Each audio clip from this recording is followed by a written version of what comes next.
한 주 기업 뉴스 리뷰 주간 기업 기상도입니다. 연휴 뒤 다시 코로나19 확진자가 늘었습니다. 막 자고 다시 방역 단계 높이면 이번엔 경제가 휘청이겠죠.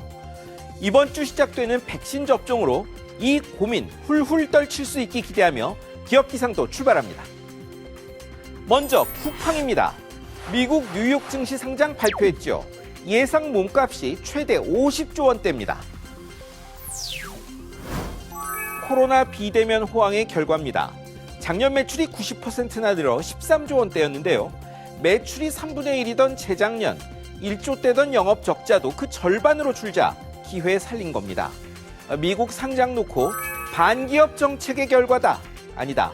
몸값 더 비싸게 쳐주는 곳 가는 거다. 말 많은데 어쨌든 엄청난 자금이 쏟아져 들어올 겁니다. 김범석 대표는 또 다른 주식 거부가 되겠죠. 다만 회사가 언제 적자 면할지, 배송 노동자들 사정은 좀 나아질지 이런 건 잘 모르겠습니다. 이번엔 SK바이오사이언스입니다. 아스트라제네카 이어 노바백스 백신도 생산 맡아 국내에 공급합니다. 아시다시피 이번 주 코로나 백신 접종이 시작됩니다. 아스트라제네카 제품인데 미국산 아닌 한국 안동산입니다.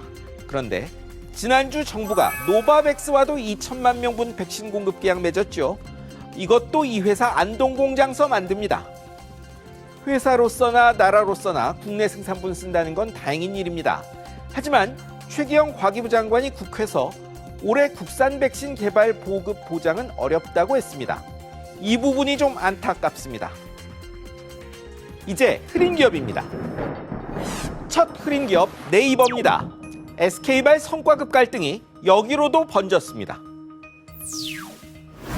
잘 나가던 네이버가 비대면 호황까지 겹쳐 작년 사상 최대 실적을 냈습니다.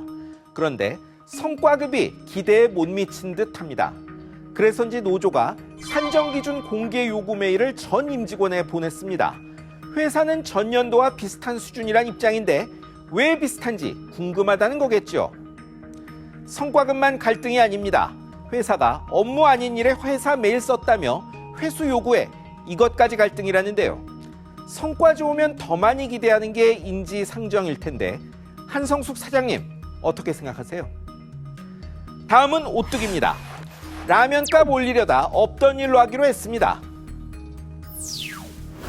오뚜기가 연휴 전 유통업계에 라면, 소스류 제품값 3월부터 올린다고 공문 보냈습니다.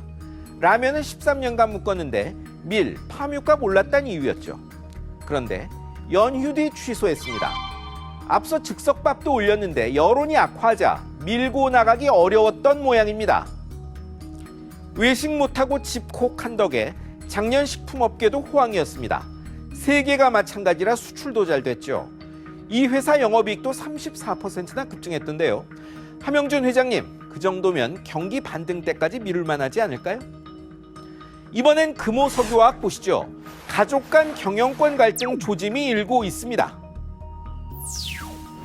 고 박정구 금호그룹 회장 아들이자 개인 최대 주주 박철환 상무가 최근 자신을 대주주에서 빼달라고 하더니 주주명부 열람을 신청했습니다.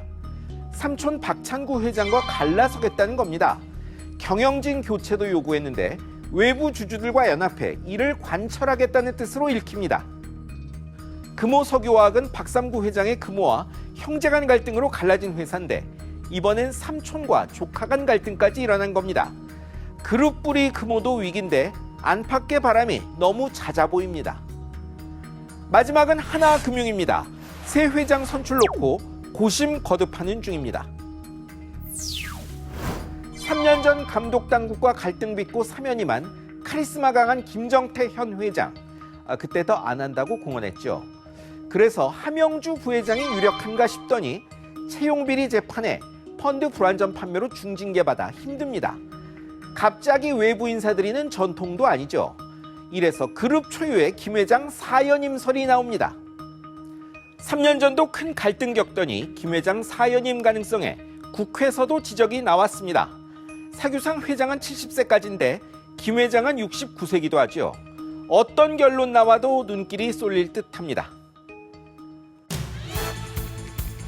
국내 전문가들에 이어 경제협력개발기구 사무총장도 재난지원금은 선별지원이 타당하다고 언급했습니다. 세계에서 고령화가 가장 빠른 한국은 재정 쓸 일 많을 것이라고도 했습니다. 정부 정치권 모두 새겨들어야 하겠습니다. 지금까지 주간 기업 기상도였습니다.